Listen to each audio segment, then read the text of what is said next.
आपने अभी तक सब्सक्राइब बटन नहीं दबाया है तो सब्सक्राइब बटन को ज़रूर दबा दें और उसके साथ छपी घंटी को भी दबा दें, जिससे हम कोई नई भी वीडियो डालें तो उसका नोटिफिकेशन आप तक सबसे पहले पहुंच जाए।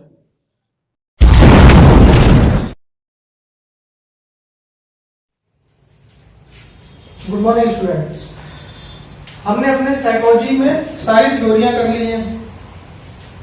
थ्योरी हमारी सारी की सारी पूरी हो चुकी है। अब साइकोलॉजी का एक इम्पोर्टेंट टॉपिक उठा के लाए हैं हम, जिसमें से question TET, UP TET, C TET में सब में पूछे जाते हैं। बच्चों की अवस्थाएं होती हैं, जैसे जो बच्चा जब पैदा होता है तो वो अपनी अवस्थाओं से होकर हो जाता है, जैसे शैशवावस्था, बाल्यावस्था, किशोरावस्था। तो ये सब बहुत इंपॉर्टेंट अवस्थाएं हैं। इसमें से क्वेश्चन टेट, यूपी टेट और सी टेट में पूछा जाता है। तो आज से हम ये टॉपिक एक एक करके पढ़ेंगे। पहली अवस्था होती है शैशवावस्था। शैशवावस्था को इंग्लिश में कहते हैं इन्फेंटी स्टेज। इसका जो टाइम ड्यूरेशन होता है वो जन्म से ये स्टार्ट होती है और किसी किसी किताबों में 5 साल तक है, किसी किसी में 6 साल तक है। 5 से 6 साल तक होती है ये। अब इसे पेपर में और किस किस नाम से पूछता है एग्जामिनर, जो इंपॉर्टेंट पॉइंट है सिर्फ वही मैंने इंडिकेट करे हैं। तो शैशवावस्था के उपनाम और किस किस नामों से पेपर में पूछी जाती है। इसको अतार्किक चिंतन की अवस्था में से पूछा जाता है। अतार्किक का मतलब होता है तार्किक। जैसे बच्चा जब हम बड़े हो जाते हैं तो हम तर्क करके सोचते हैं, हमारे माइंड में तर्क आने लगते हैं। लेकिन जो छोटा बच्चा होता है वो अतार्किक चिंतन करता है, उसे तर्क की नॉलेज नहीं होती है। तो इस अवस्था को अतार्किक चिंतन की अवस्था भी कहा जाता है। फिर इसे खिलौने की आयु भी कहा जाता है। इस आयु में बच्चे को खिलौने पसंद होते तो उसे खिलौने की आयु भी कहा जाता है। तीसरा नाम है इसे अनुकरण द्वारा सीखने की अवस्था। इस अवस्था में बच्चा अनुकरण करके चीजों को सीखता है। चौथा है इसे जीवन का महत्वपूर्ण काल भी कहा जाता है शैशवावस्था को। और संस्कारों के निर्माण की अवस्था भी कहा जाता है। इसमें बच्चे को संस्कार मिलते हैं। जैसा बच्चा शुरू में संस्कार ले लेगा वैसे ही वो बड़े होके अपने संस्कार वैसे ही उसके अंदर बने रहते हैं। तो ये 5 नाम है जिसमें से एग्जामिनर ये घुमा फिरा के हमसे पूछता रहता है।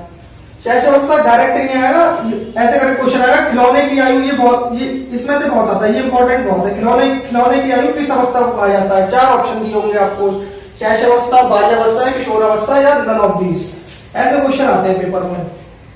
फिर आगे है इसकी इंपॉर्टेंट चीज शैशवावस्था की विशेषताएं। इसमें क्या होता है, विशेषताएं क्या क्या होती है? जैसे पहली, शारीरिक विकास, मानसिक विकास में तीव्रता आती है।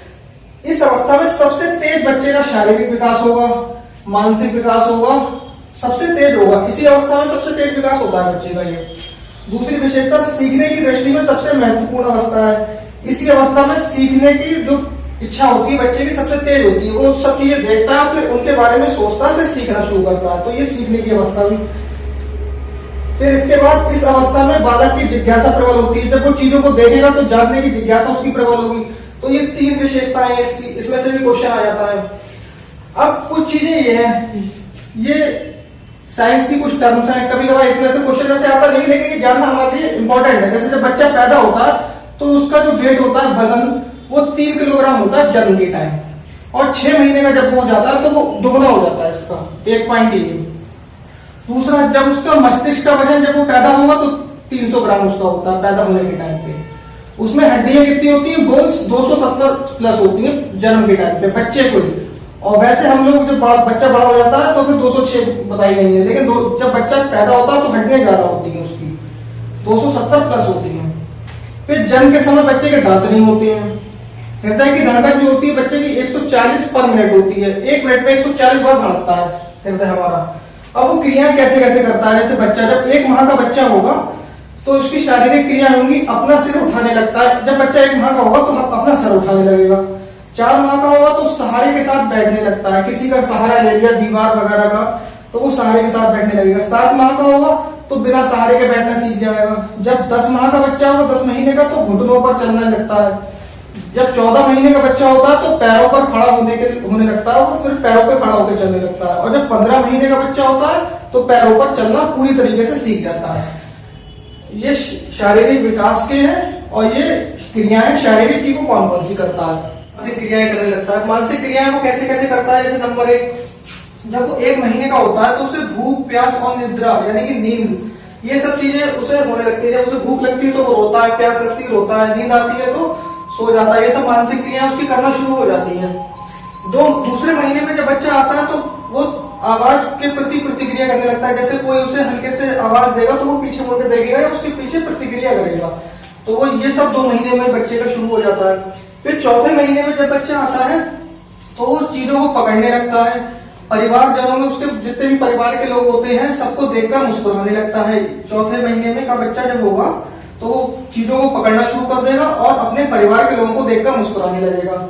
फिर जब वो 6 महीने का होता है तो सुनी हुई आवाज की नकल करने लगता है वो। जैसे कभी कभी जो 6 महीने के बच्चे होते हैं उनसे अगर हम कहेंगे कि बेटा को पापा, तो वो पापा कहने लगता है, मम्मी कहो तो मम्मी कहने लगता है। तो ये सब चीजें सुनी हुई आवाज की नकल करना ये सब 6 महीने में शुरू कर देता है बच्चा। 8 महीने का बच्चा खिलौने के साथ खेलने लगता है और अगर उसका खिलौना छीन लिया जाए तो वो रोने लगता है। ये सब क्रियाएं करने लगता है। जब बच्चा 3 साल का हो जाता है तो वो कुछ शब्द बोलना शुरू कर देता है, जैसे गिनती हो गई, ABCD हो गई। स्कूल जाने से पहले वो कुछ शब्द वगैरह सीखना शुरू कर देता है और बोलने लगता है। 4 वर्ष का बच्चा जो होता है, अब बच्चा बड़ा जैसे जो होता है उसमें जिज्ञासा की प्रबलता आती जाती है। वो चीजों को जानने की प्रबल इच्छा रखने लगता है, चीजों को जानना समझना शुरू कर देता है। तो ये तो थी हमारी आज की पहली अवस्था जिसका नाम था शैशव अवस्था। ये जन्म से 5 से 6 साल तक की होती है। ये अवस्थाएं भी काफी इंपॉर्टेंट है, इससे टेट सीटेट में काफी हद तक पूछा जाता है। अब नेक्स्ट क्लास में इसके आगे की जो अवस्था होगी वो मैं आपके साथ डिस्कस करूंगा। अगर आपको वीडियो पसंद आई हो तो इसे हमारे चैनल को सब्सक्राइब कीजिए, वीडियो को लाइक कीजिए और ज्यादा से ज्यादा शेयर कीजिए। Thank you.